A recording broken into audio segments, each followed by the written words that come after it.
uJesu Kristu uyinkosi. Jesu Kristu inkosi. uJesu Kristu uyinkosi. Jesu Kristu inkosi. Ngiyabingelela abazalwane egameni lenkosi yethu uJesu Kristu.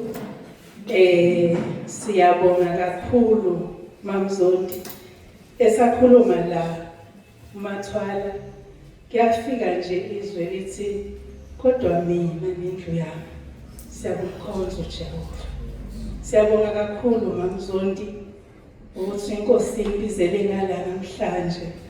Siyakholwa ukuthi ngempela njengokusho ningabecebo anizile entabeni indlu kaJehova kuyabonelelwa kodwa nize kuNkulunkulu nize enkosini uJesu engeke niye baba ngaphandle kwayo. Siyabonga kakhulu bazalwane uNkulunkulu ukuthi basihambele. Ngiyafisa abazalwane ukuthi sikhombise uthando ngoba nathi sathandwa kuqala. Lokho nje engifisa ukusho ngemvume yakho mphathi ohlelo. Ngicela ukudlula kule ndaba ukuthi ngiyabonga kakhulu, siyabonga kakhulu bazalwane. Kade sineyinkonzo zabafundisi nabazalwane abayibikelile basilekelela.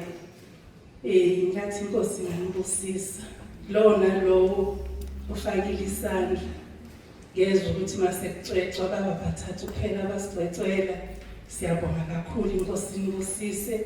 Inkosi kayiwadli amandla omuntu. Lokho okwenzile kubhaliwe. So siyabonga bazalwane ningadinwa ithina. Sizoba neyinkonzo zabesilisa ngekudala nalapho sobe sisanicela sigoqa nje ngamadolo okwazi ukufinyelela abasuka kude siyacela ukuthi bangaxakeki bangezi. Sicela kakhulu baba siduzane uJesu Kristu inkosi. Jesu Kristu inkosi. Wenza wa